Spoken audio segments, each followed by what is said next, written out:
What's up mga kabarkada? Maayong udto ka natong tanan. Niara na po ang inyong suking tig balita. FM 97.3, grabiha Kauban ako diri karon si DJ Pamela. DJ Pamela?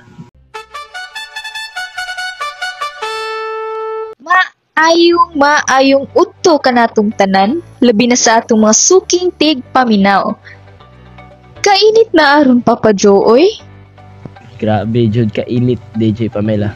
Grabe na jud makasunog na sa panit ang kainit. Maong kailangan na jud natong gamiton ang Skinmate Shark Oil para iwas sunog sa panit. Mapilit na kini sa suking mga butika. Hi, how are you? Anong wa naman kay laglaag? Hala, what happened? Nasunog dyan ang akong nang bisig unsay laing produkto akong gigamit. Mo sa rin nahitabo sa akong girlfriend before. Kibaw ka unsay nakaayo niya? Skinmate Shark Oil. Skinmate Shark Oil? The original facial whitening oil. It removes dead skins, allowing new skin cells to dominate, making it smooth, radiant, and younger looking. Effective treatment po niya sa mga pimples, blackheads, and whiteheads. Sige bye! Mupalit sa ko og Skinmate Shark Oil aron beauty. It's now time for Love Stories. Your true-to-life stories of love on Love Lines. Now time for Tugtog ng Puso Radio.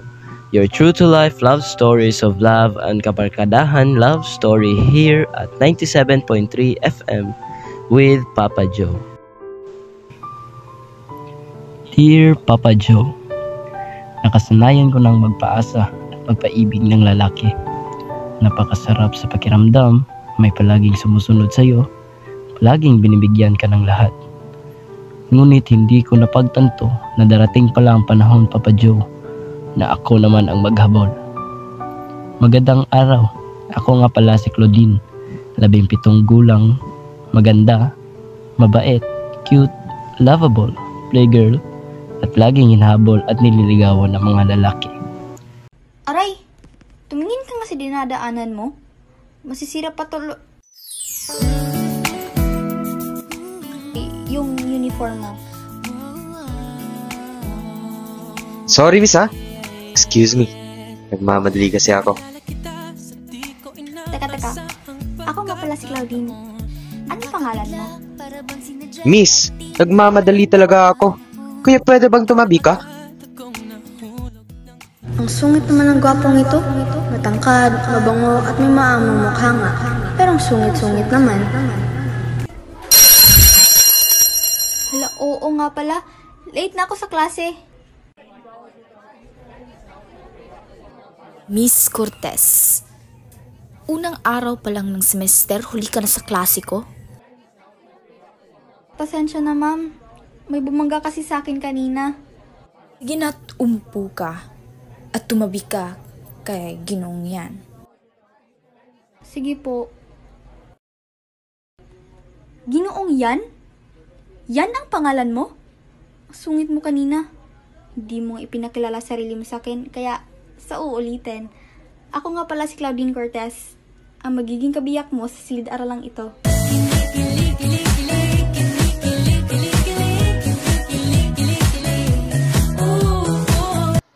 Ha, ang aga-aga pa, miss. Ang ingay mo na. Sus, nagpapakilala lang naman ako Rico. Rico ang pangalan ko. Masaya ka na ba? Dumaan ang ilang araw at ganoon pa rin ang pagkikitungo ni Rico sa akin. Nagtaka ang aking mga kaibigan kung bakit hindi ako pinapansin o kinakaibigan ni Rico.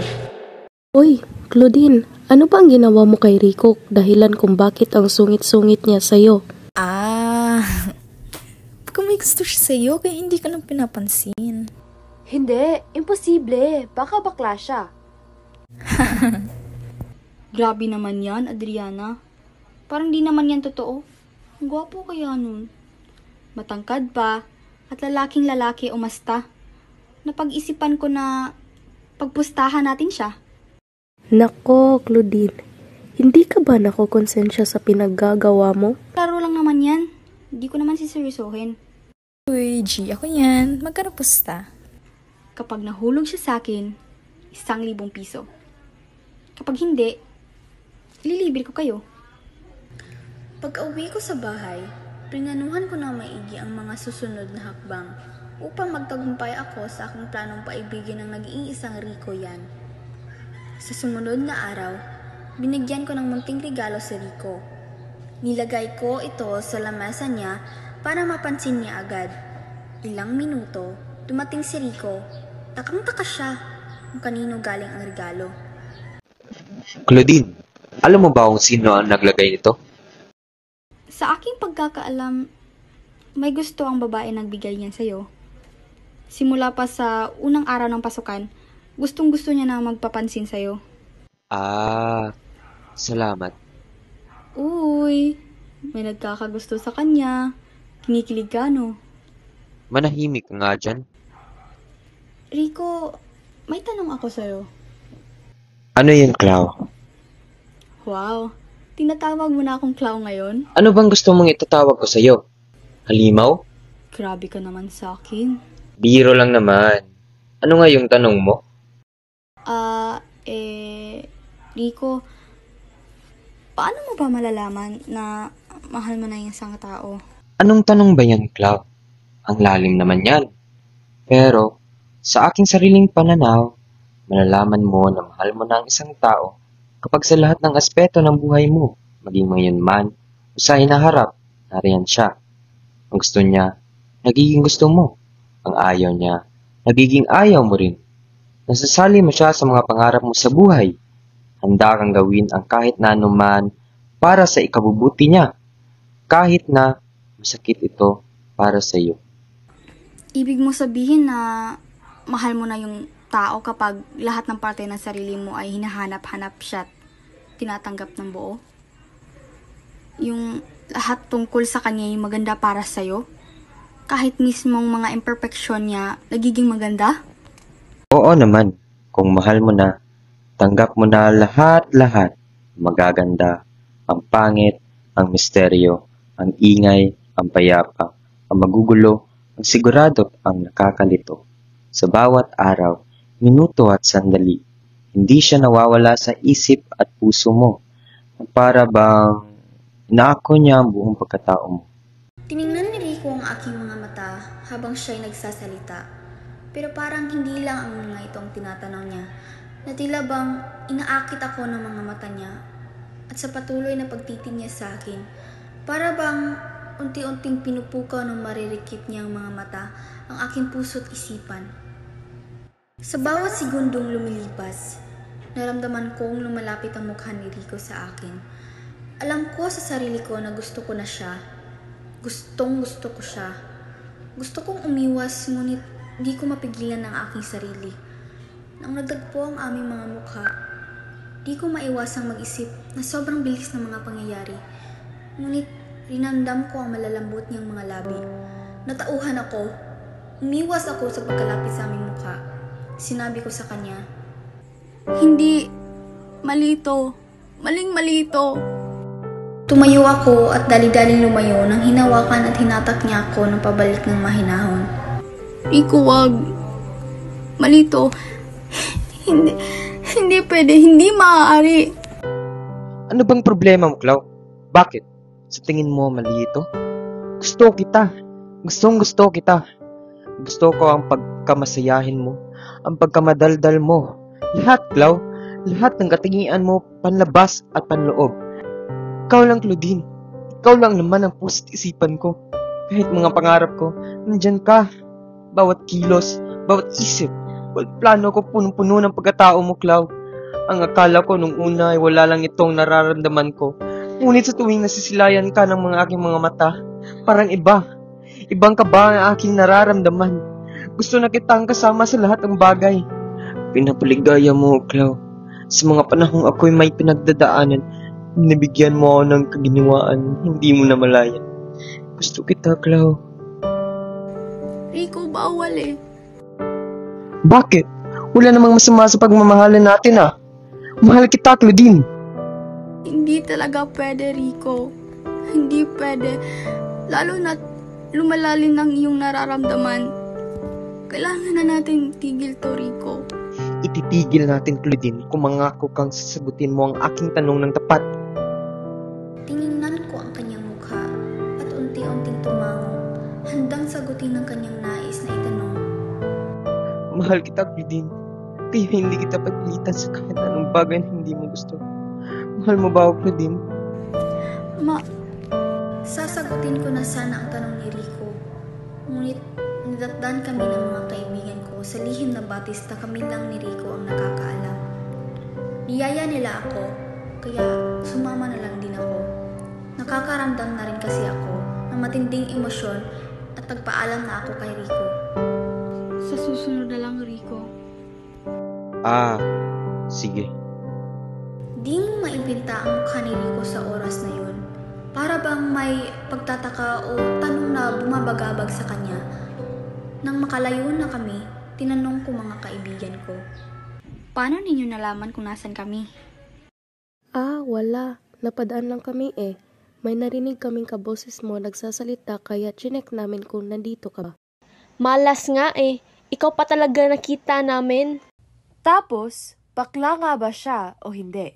Ano ba, Adriana? Hindi siya bakla, okay? Narinig namin kayo. Gusto mo ba siya? Gusto ka niya? O gusto niyo ang isa't isa? Claudine, akala ko ba walang feelings na kasali? Ba't ngayon, parang tinodo mo na talaga? Adriana naman, ba't ang dami niyong tanong? Wala ba kayong ibang gagawin? Di ba may pinapagawa sa inyo si Binibining Rizal? Sa major nyo? Yun yung atupagin nyo. Daming tanong ng tao na to. Ano nga? Gusto mo na ba siya o hindi? Ano ba? Hindi no? Naalala ko pa yung pustahan natin. Tama! Yung pustahan. May gusto siya sa'yo? At ikaw, may nararamdaman ka para sa kanya? Wala nga sabi eh. Ano ba kayo? Wala talaga akong gusto sa kanya. Pustahan lang naman natin siya. Sinabi ko ang mga salitang hindi ko naman ibig sabihin. Kahit labag sa kalooban kong ipalabas yon. Akala ko na okay lang at walang magbabago nang sabihin ko ang mga salitang iyon. Ngunit Pustahan?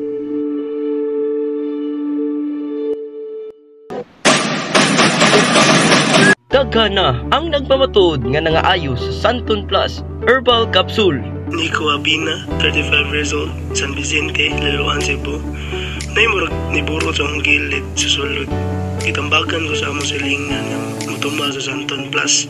Nitumar kong tulo siya siya kaloy sa Ginoo na wala sa takong gibati. Nituusod ko akong gisaligan ng Santon Plus Herbal Capsule. Kamupod, mag Santon Plus Herbal Capsule na. Mga bukol-bukol, sarang tunawon, siskag-chumor, Santon Herbal Capsule. Pustahan? Pustahan, Claudine? Anong pustahan ang pinagsasabi ninyo? Ginawa niyo akong pustahan? Bakit? Wala naman akong ginawa sa iyo Parang dali-dali mong bitawan ng mga salitang iyon. Para bang hayop o laruan lang ako? Bakit, Claudine? Rico, hindi totoo yun. Wala lang yun. Ano? Hindi totoo? Wala lang? Biro lang, Claudine? Nakakatawa ba ako, Claudine? Naging masaya ba nung pinaglarawan mo ako? Ang sarap ba sa pakiramdam? Kaya pala. Kaya palang sa tingin mo ang kanina mali. Kaya palang di ka makatingin sa akin ng diretsyo kanina. Haha, ayos, Claudine. Rico, magpapaliwanag ako. Hindi ko sinasadya. Hindi sinasadyang mahulog sa'yo or mahalin ka. Anong hindi sinasadyang mahulog ka sa akin? Pero sinadya mo talaga akong laruan? Huwag ka nang magpaliwanag. Narinig ko na ang lahat na dapat kong malaman. Pagkatapos ng harapan namin ni Rico, umalis siya. Sinubukan kong habulin si Rico ngunit nakalayo na siya. Sa sumunod na mga araw, inapitan ko si Rico at sinubukang kausapin pero lagi niya akong iniiwasan. Rico, kausapin mo naman ako. Pakinggan mo naman ang paliwanag ko. Sige na, Rico. Para ano, Claudine? Para lokohin mo ako muli? Para gawing pustahan? Laruan? Ganun ba yung Claudine? Sige na, Rico. Pakinggan mo muna ako.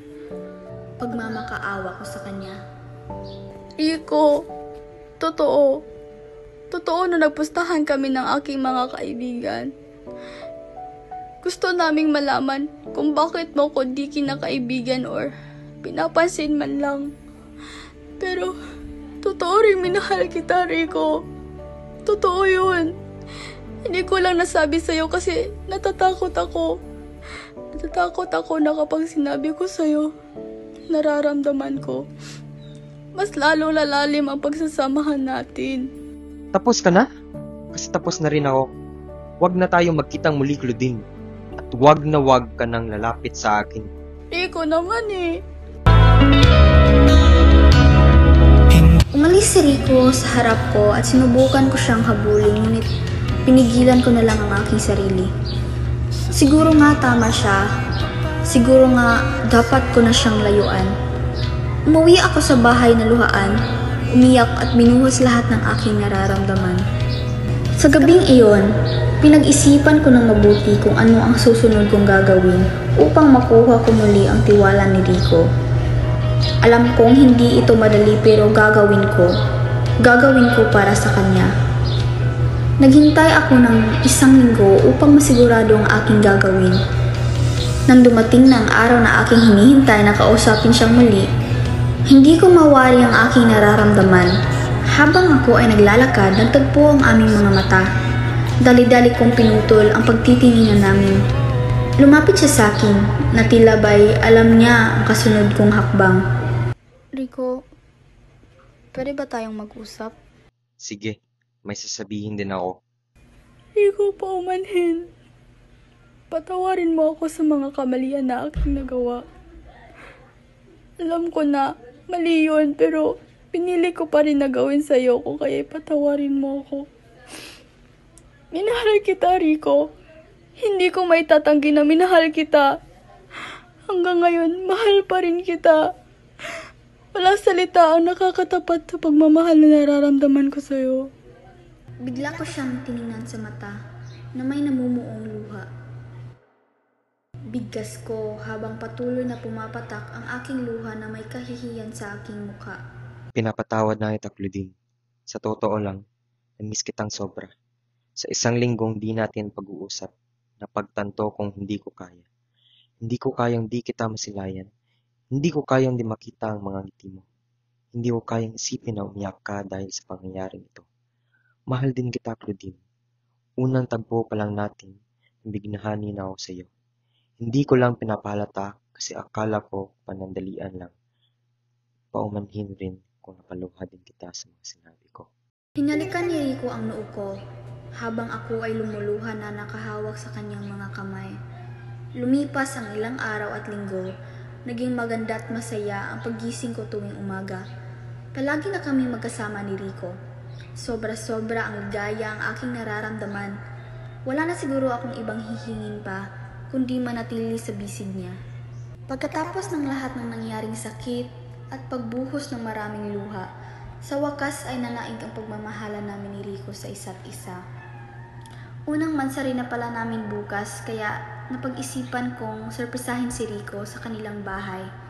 Naihanda ko na lahat ng ibig kong ibigay sa kanya, kaya matutulog na ako ng mahimbing para makagising ako ng maaga bukas. Dahil sa pagod at antok, unti-unting pumikit ang dalawa kong mata. Sa wakas, unang mansari na namin. Mabilisan kong inihanda ang aking sarili at dali-daling pumunta sa bahay ni Rico.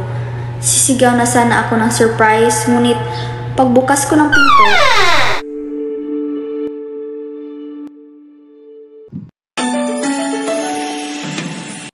Kini si Clint Stafford Chavez, estudyante sa University of Cebu.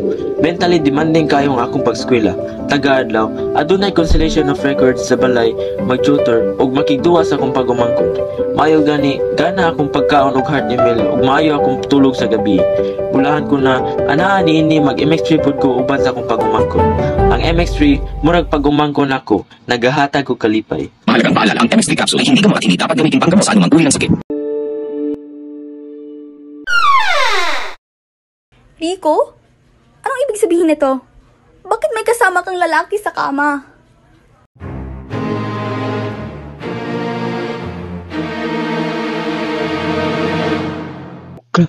Claudine, magpapaliwanag ako.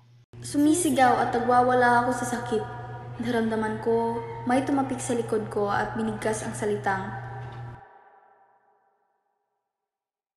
Agad-agarang gumising ako at napagtanto na panaginip lang pala ng bakla si Rico. Inakap ko siya at naluha ng konti. Bakit ka umiiyak? Akala ko kasi na totoo yung sinasabi ng mga kaibigan ko na bakla ka.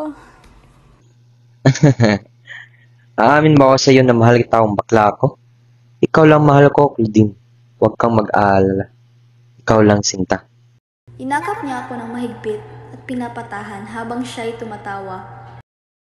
Doon nagtatapos ang kwento ng simula ng pag-iibigan namin ni Rico. Buong buhay ko, ako ang laging hinahabol, nililigawan, ninanais at minamahal. Hindi ko akalaing darating ang panahon na makakaranas at makakadama ako ng pinakamatinding pagmamahal sa isang tao sa puntong kahit nakakapagod humabol, pipiliin kong mahalin siya at patunayan sa kanya na ang pag-ibig na mayroon kami ay walang katumbas. Sa muli, pangakong sulyap, pag-ikot ng damdamin ni Claudine kay Rico.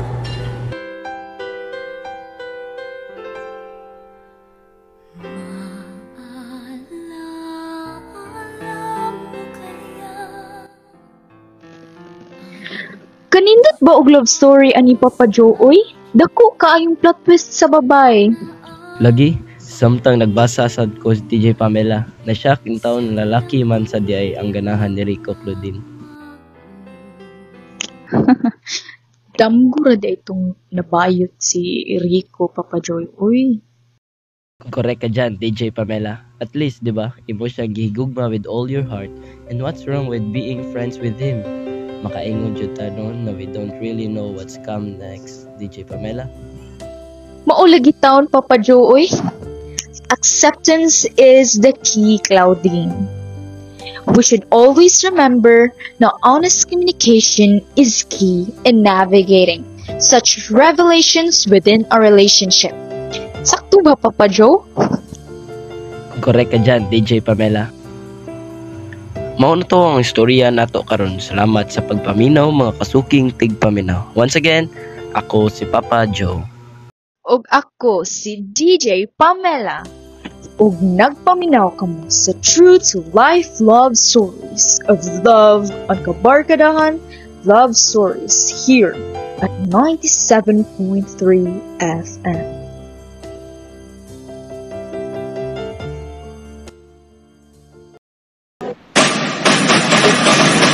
Dagha na ang nagpamatud nga nangaayo sa Santon Plus Herbal Capsule. Nico Abina, 35 years old, San Vicente, Liloan, Cebu. Naimurag niburo sa akong gilid sa sulod. Itambagan ko sa among silingan ng mutumba sa Santon Plus. Nitumar kong tulo siya siya kaloy sa Ginoo. Nawala sa takong gibati. Nituusod ko akong gisaligan ng Santon Plus Herbal Capsule. Kamu pod, mag Santon Plus Herbal Capsule na. Mga bukol-bukol, sarang